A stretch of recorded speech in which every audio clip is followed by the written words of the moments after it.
Guys, we did this last year, and our players absolutely loved it. I appreciate Coach Rick first asking us to do it and join in our off week, but our players love to bowl more than anything. We got several guys that bowl weekly. So I got to go last year. I got to be there. I bowled one time, and it was a strike. I am not bowling again. I've never bowled a game completely in my life. I'm not going to bowl this year, but I will be there and support, and I don't want to mess up my record on that deal. So, but our players did love it now, and it's a great cause. I didn't realize the turnout we were going to have. It was huge, and obviously for a great cause. We I have. was going to say one thing real quick. Yes. I forgot. Mm-hmm. We are going to have a bunch of former players that show up, and That's right. of course there'll be some VIPs like Coach and Josh Brooks, and there's a. Well, I won't announce one name because I'm not sure they're coming. Sorry about that, Coach. No, there'll be a bunch of great guys, but former Dogs. So many guys that played for Coach Rick will be there, and I thought last year it was awesome. And the fact that it's live, tune into it, watch it, but support it, donate, give, and that's huge because I know these guys will break. They're going to eclipse, $1 million this year with the 2 years together. So, and it goes to a great cause. We've got several players on our team that actually have Crohn's disease, and so I've seen the effect of that, and anything we can do with research to help that, and obviously the Isaacson research, they do an incredible job. So a lot of respect for him. All right, guys, moving on to Texas for us. Obviously a huge matchup. It's going to be a top 10 two teams in the country. A lot of respect for Sark. I've gotten to know Sark really well over the last couple of years. We take a trip every year together, and really enjoy getting to know him and have a lot of respect for the job he does. I mean, the most complete team that we've seen or faced this year, and probably in multiple years. When you look at what they're doing defensively, offensively, and special teams, they are clearly one of the best teams in the country with what they do. Got a great quarterback, great defense, great scheme. Should be a great matchup, and this is really what you come to Georgia to play in these moments. Once again on the road, going to a place that I've never been. I assume none of our players have ever been there either for a game. So it should be exciting, great TV, and looking for an opportunity for us to get better, because that's the most important thing is, can we show some kind of consistent improvement and play more consistent as a team. That's our goal. So with that, I'll open it up. Yeah, Coach, you mentioned Coach Sarkisian. Just how difficult is it to prepare for him as a coordinator, and Coach Flood as well? And what is something that they do that consistently causes problems that you see? Well, they're balanced, and they do a great job of putting you in conflict in terms of run, pass, play action, turn your back to the ball. I mean, they can take shots. They got really good wideouts to take shots with. I think they lost a couple backs, maybe at preseason camp, and I thought, okay, well, they're not going to have, these two backs they got are really good. And I'm like, man, I'm watching them against Mississippi State, who I'd seen them against, last week while we were watching Mississippi State. I was really impressed, and then against Oklahoma, they even got better. So there's not like there's these weaknesses. They're big, physical up front on defense and offense. They're built around the offensive and defensive lines. And that when you look at his record, and you say, look at his record while he's been there, every year it's improved. Well, the trenches improved every year. And they're for real in the trenches. They've got really good players, and they're built like an SEC team. And it's hard to prepare for him because he knows what he's doing. Offensively, he's really different in terms of what he makes you adjust to. Yeah, on that note, how would you assess how your pass rush has done in recent weeks in terms of affecting and impacting the opposing team's quarterback? I don't know if you're referencing to something. I don't know, because I don't know stats. I don't look at it. I look at it game to game, and I think when we rush four guys, we do a really good job of getting home. We mix it, coverage and pressure. Go back to Auburn, we ran some 5- and 6-man pressures. One of those announcers before the game last week said that we were the highest 5-6-man pressure rate we've ever had since I've been here. I don't know the true calculations of that. Sometimes people chalking those up, don't know a guy rushing from a guy standing at the line that has the back. So I don't know if that's accurate, but we didn't do that necessarily last week because of the style of play they have. So we dictate off the offense what they do, and I'm pleased with our rushers. Our best rushers have been rushing well when they're out there, and I hope that we can affect the quarterback in some kind of way to impact the game, regardless of which week that is. Yeah, Kirby, do you have an update on Branson coming off Saturday? Yeah, so Branson has a MCL. I don't know how many weeks it'll be. He will not be available this week. Forecasting it out is impossible because the MCL is one of the ones that has to heal itself. So we've had MCLs in the past, anything from 2 weeks to 3 weeks. I don't know what it's going to be, but he's going to be okay. It's just a matter of getting back. And it was not the same leg injury that he previously had. It was different.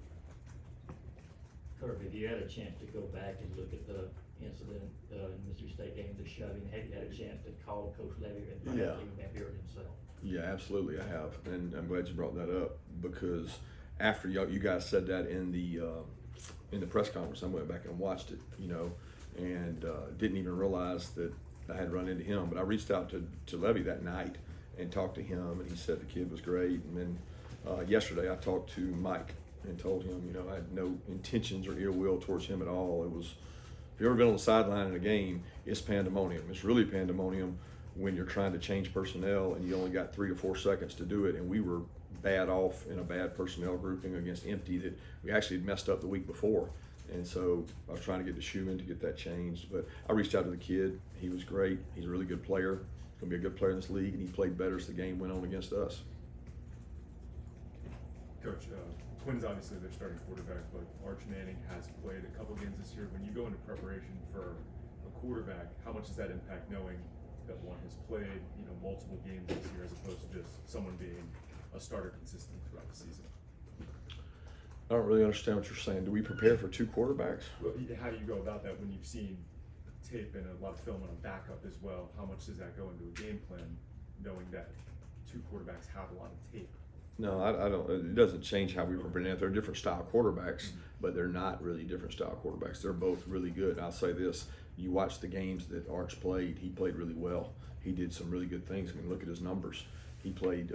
He comes out first couple of plays against Mississippi State, ripping it and firing it in his first SEC play, and played really good. But Quinn's a great player, and they got a great quarterback. They got a great situation because they've got 2 guys that really both capable of winning and playing well. Thank you. Hey, Kirby, what makes their defense elite? Size, speed, 2 best front guys. I mean, every defense starts with train wreckers, big guys, physical guys at the point of attack that are hard to move. They got them. All right, they've got guys on the edge that are elite rushers. They got an elite player out of the portal. They went and got DB from Clemson who's playing really good. I mean, they patched up some holes they had, and they're the complete package on defense. They're really consistent. There's not they don't give up explosives. They're really good in the red area. They hard to run the ball on. I mean, the consistency you watch them play with, it reminds me of some of our better teams here, our best teams here. I'm like, man, they're good on D, they're good on O, they're good on special teams, and they're playing at a high level.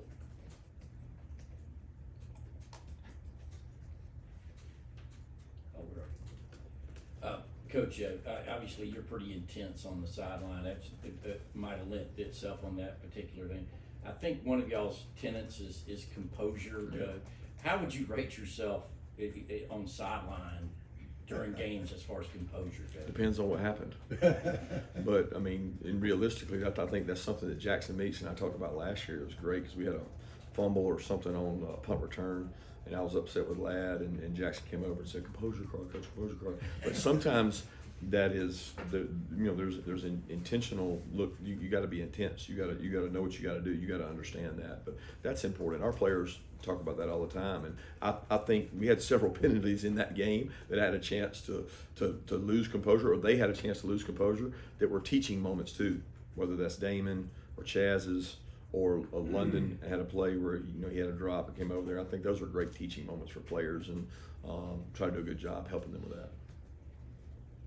Yeah, Kirby, I guess one, did you notice anything about your secondary that you maybe did notice during the game and you went back and watched the tape? And 2, just what challenges does Texas's offense present with the deep shots you were talking about earlier? It's different because the deep shots, I mean, we're talking about 2 distinctly different offenses. But when you watch the tape, when we played correctly and used the right technique, we played well. We did not win every ball. Jonell Aguero's a great example. He covered the guy exactly like he was supposed to, and the guy made a great throw and a great catch. we're going to take that. We're going to say, you know what? We're not going to win every battle. We're not going to win every 50-50 ball, but we're going to try to win more than we lose. But when you don't cover someone, period, as a coach, you're going, what is wrong here? Like we didn't cover the guy. We had bad eyes. We looked in the backfield. Things that you harp on every day, they happen. That's what offenses do. They try to give you eye candy and try to get you looking at the wrong thing. We have to remove those, right? But the Texas presents a completely different, because they'll have you sitting in the line of scrimmage because you think it's a run and they ran right by you. They'll have you looking at a motion and you don't see the guy running down the field past you. They got great speed on the perimeter. They got great size. So they present maybe a different challenge than Mississippi State, but a challenge. Kirby, I think in August you spoke about needing to build up the number of players capable of playing winning football, and how the portal and everything was deteriorating. And I'm curious, does that at this point continue to be a challenge or an issue for this team, would you say? No, I wouldn't say that's a challenge or issue for this team. I think it's a challenge and issue for every team, not relative to us, right? I don't think anybody, when I talk to my coaching peers and we share messages, I think everybody lacks the depth maybe they had the year before. Maybe one year you're like, oh, I got a few more linemen than I had last year, but on the whole, there's not great depth, right? Our issues have really been inconsistency, not depth. We've had some injuries in some spots, and we've got 4 or 5 starters out, depending on how you count a couple guys from injuries. But inconsistency, I would say yes. Portal / depth, no, not yet. I mean, I would like to have more guys that can play winning football. I would like to have played more players by now, but we're looking at our snap counts, and they're higher than they've been years before from the starters. Why is that? We've been in tighter, tougher games. Kirby, when it comes to pass defense, what's the biggest metric that you guys look at to determine success? For us, we usually do yards per attempt, including everything in that, to see yards per attempt, and it's not as good as it's been in years past. We've had a couple really good 3-4 years, and I think the Taki, Kamari, Bullard has an effect on that, because you got 3 players that are really good, drafted. You got to always have people stockpile behind it. We probably haven't played as well at that position, and we have younger players. But for us, the metric is you have 3 or 4 incompletions and you give up a 10-yarder. Well, you're okay there because you got 10 divided by 4, whatever. But when you give up a 75-yarder and a 77-yarder, that's not good. That's not, historically around here, we haven't given up massive explosives. Coach, with the portal nowadays, it seems like you're going to come back around and see somebody that you had at some point. Bill Norton is playing for them now. What can you say about his time here, and what are you seeing from him on tape and such? Bill Norton, what a great kid, man. This guy worked his tail off here and worked really hard. And, I go back to, I forget which year it was. It had to have been 3 years ago or 4 years ago, when he was, one of his key roles was special teams.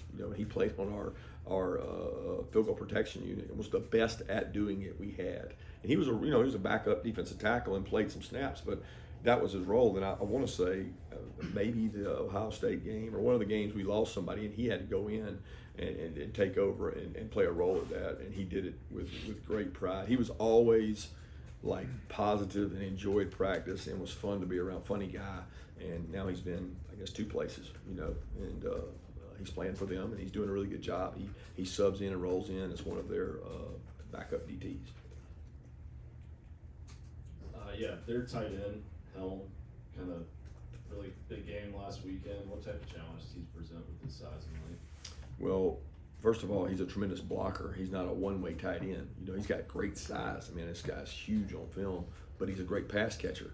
And the scheme that Sark has, they do a great job. It's not like they just say, hey, go out here and go one-on-one and get open. They're sprinting out, throwing back. They're play action, boot naked, okay, throw a screen off of it. Everything that you don't honor because you're thinking about another play, they got to play off of it that makes you honor him. And he's a tremendous blocker. I think the quarterbacks are really comfortable with him.